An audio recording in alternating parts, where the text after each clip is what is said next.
این سخنران پنل امروز ما خانم نرگس توسلیان هستند. ایشان در حال حاضر مشغول تحصیل در مقطع دکترای حقوق دانشگاه سواس لندن و پایان‌نامه ایشان در رابطه با نقض آزادی بیان و تفکر در ایران پس از انقلاب است. در سال 2006 ایران را به قصد ادامه تحصیل ترک کرده و فوق لیسانس خود را در رشته قوانین جرم شناسی بین المللی از دانشگاه مکگیل کانادا گرفتند. ایشان همچنین تجربه کار با گروه دادستانی در دادگاه جرم شناسی بین المللی و دیوان جرم شناسی بین المللی برای یوگسلاوی سابق و دادگاه مخصوص برای سیرالیون را دارند. او در ایران با بسیاری از سازمان‌های غیردولتی فعالیت می‌کند، از جمله در انجمن حمایت از کودکان و مرکز دفاع از حقوق بشر و همچنین به عنوان کارآموز حقوق در دفتر شیرین عبادی برنده جایزه صلح نوبل در سال 2003 1382 کار کرده و علاوه بر این در رابطه با مسائل حقوقی و اجتماعی ایران نیز مطالبی می‌نویسند. موضوع سخنرانی ایشان چالش‌های وکلای دادگستری در ایران است. بفرمایید خانم توسلیان. اینو روشن کن برام.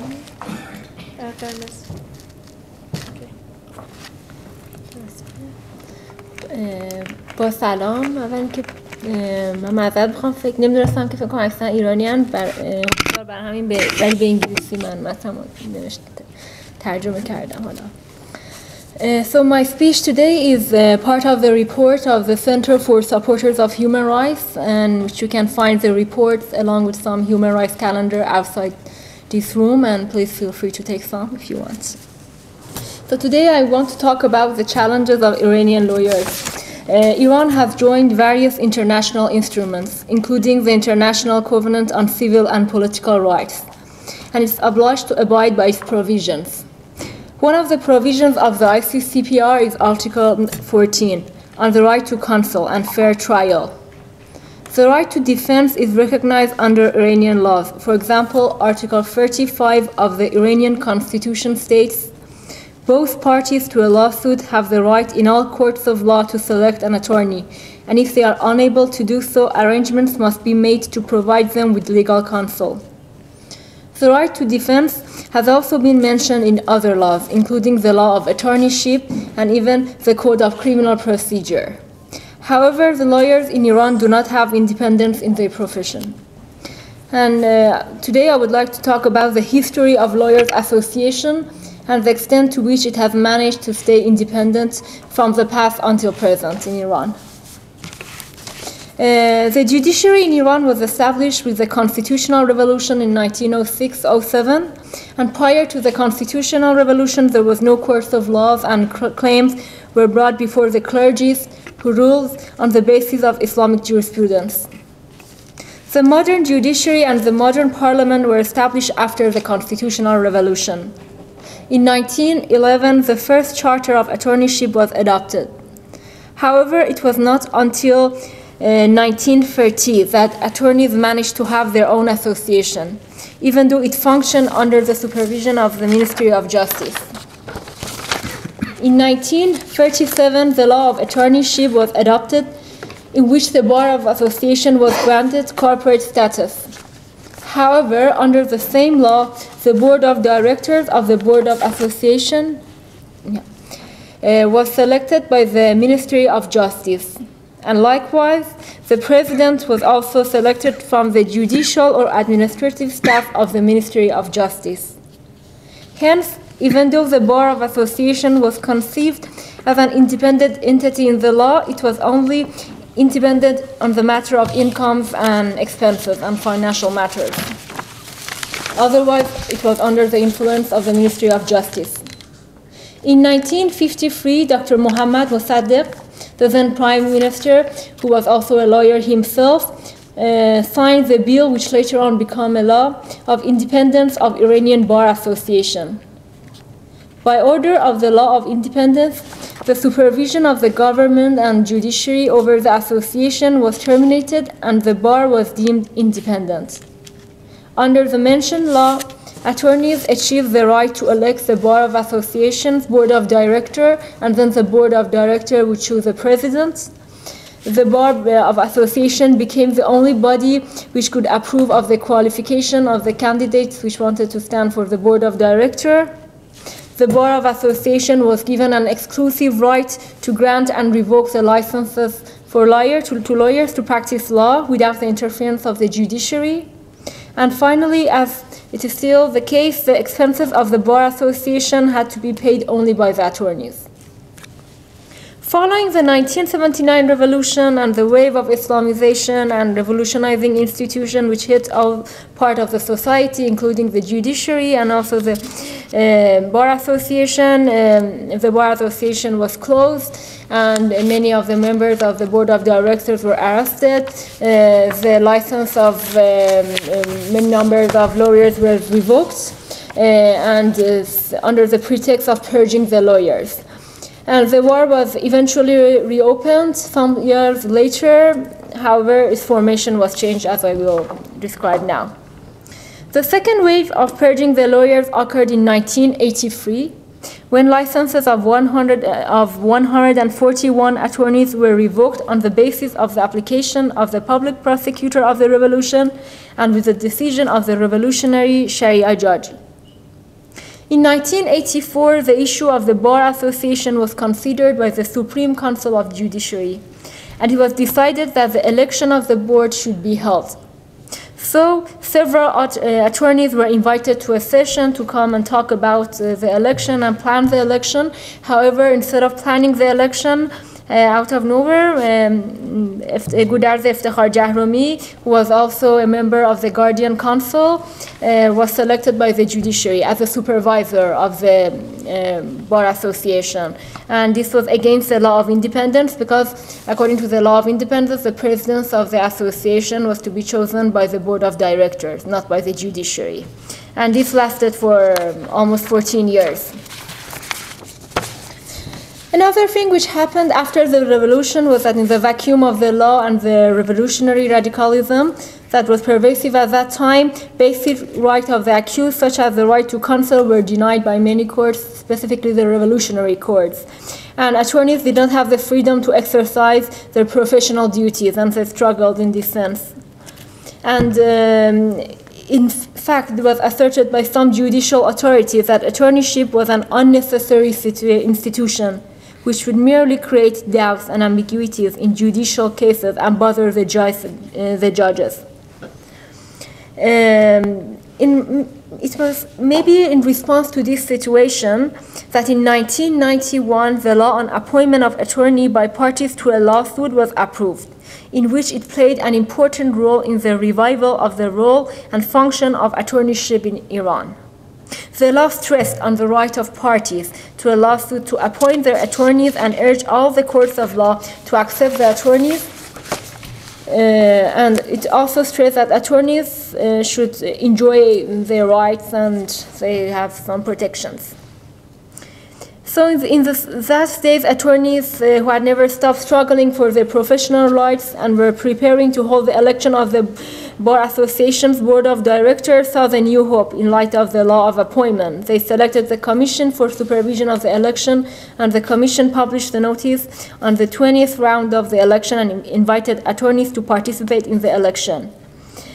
However, and quite shockingly, just 5 days after the law on appointment of attorneyship were approved, and only 1 day before the Bar Association election was going to happen, the law of correction of the Bar Association was adopted, which stopped the election and established a commission to claim the attorneys.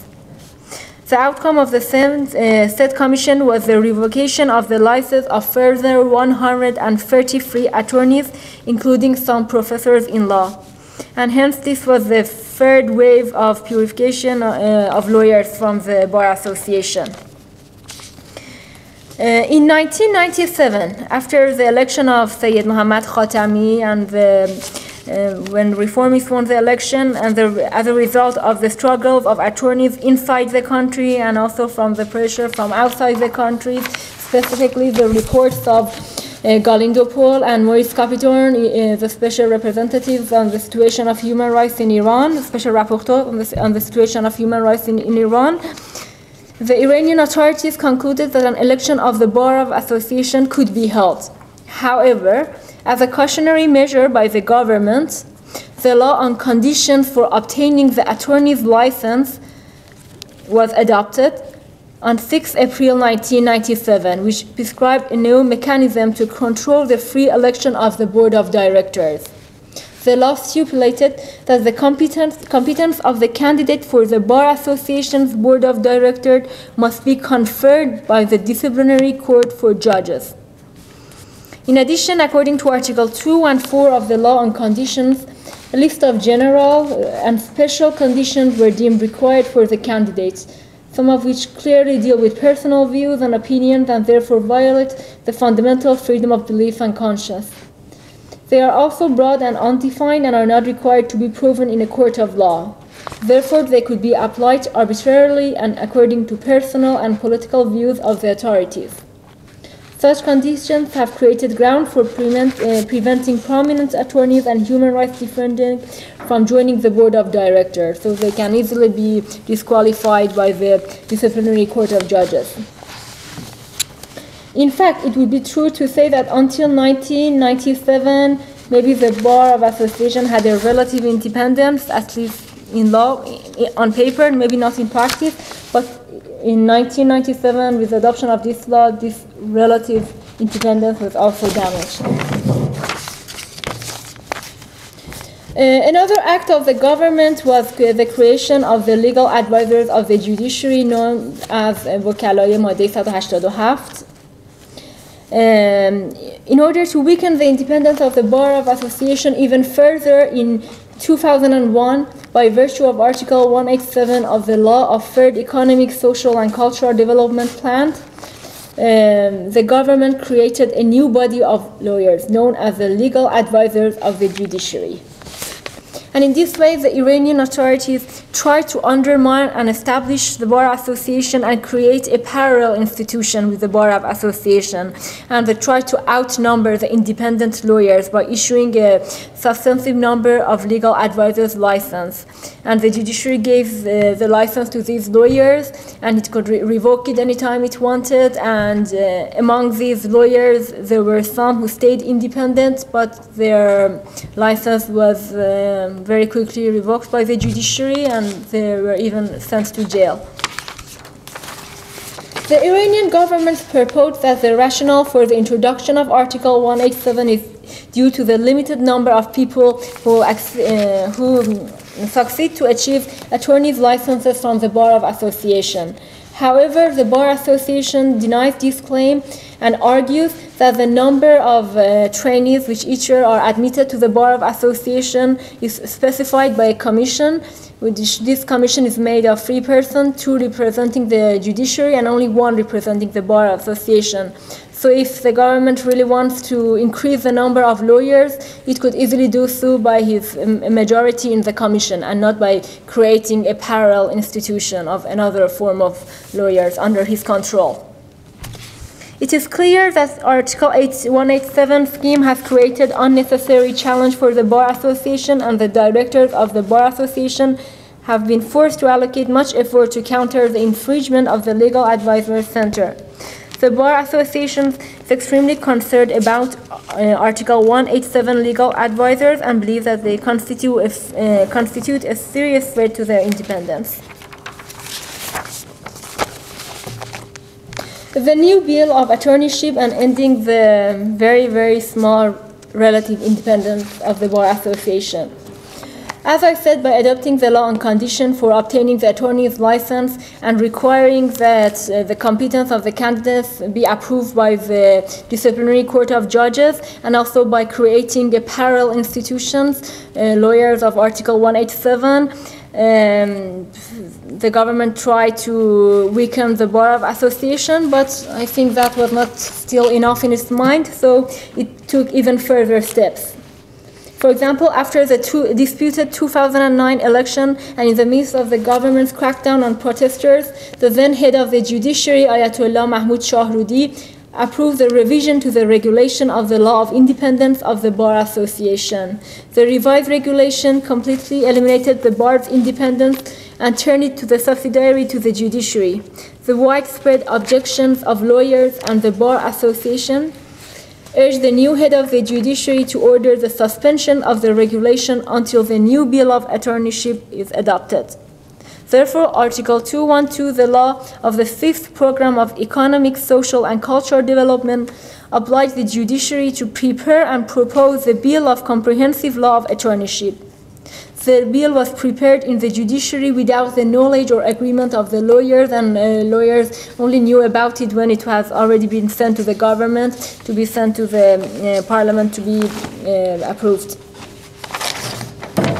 And it has many problematic parts. I will just mention some of the most challenging parts of the attorneyship bill. First, replacing the title of the bar. The first change proposed in the bill is to replace the current title of the Bar Association with the Organization of Formal Attorneys. Under administrative law, an organization would be entitled to State Department with allocated budget from the government. And now with changing the name of association to organization, the government wants to, it goes against the independent nature of the NGOs and associations. To creation of the Supervision Commission. The idea of a formation of a Supervision Commission or Hayat Nezarat, which shall consist of 7 members, all of whom would be appointed by the head of the judiciary for 4 years, is the most significant and dangerous change proposed in the bill. By formation of this commission, the supervisory authorities and responsibilities of the board of directors would be transferred to the commission. And one of the most controversial points is that even the chairperson of the Supervision Commission is appointed by the head of the judiciary. And also the decision of the commission is final and cannot be protested against. The third point is the intervention of judicial authorities in issuing attorneys' licenses and taking the professional oath. While currently the attorneys' licenses are being issued by the president of the association, according to the new bill, the attorney's license shall be issued by the signature of the chairperson of the organization and the chief director of the Justice Administration. The fourth change is that, according to Article 7 of the Law of Independence of the Bar Association, which is a very important article, no attorneys can be suspended or barred from his career, attorneyship, unless in accordance with the final decision of the disciplinary court for attorneys. However, according to the new law, the last segment of this article has changed, and now the new bill reads like this. No attorney can be barred nor suspended from the profession of attorneyship unless in accordance with final decision of competent bodies, and not the disciplinary court for attorneys. So again, it's under the supervision of the judiciary. And finally, the last change is changing the composition of the disciplinary court and prosecutor's office for attorneys. Currently, all the disciplinary prosecutors and members of the disciplinary court for attorneys are appointed amongst attorneys by the board of directors. However, according to Article 90 of the new bill, a judge from the judiciary shall chair each branch of the disciplinary court, and attorney members of the court function only as consultants. In addition, according to Article 91, the disciplinary prosecutor for attorneys must be a judge appointed by the head of the judiciary, and attorneys can only function as his assistants and under his supervision. Similarly, in the disciplinary court of appeal for attorneys, a judge is appointed by the head of the judiciary and he will chair the court. Furthermore, the 2 judges of the court of the appeal may deliver the verdict together without any need of the majority. So this bill has not yet been approved, fortunately, but it might be, and if this happened, all the things which I mentioned will happen, and this very, very, very small relative independence of the Bar of Association will also crash. So we hope this will not happen. That's it.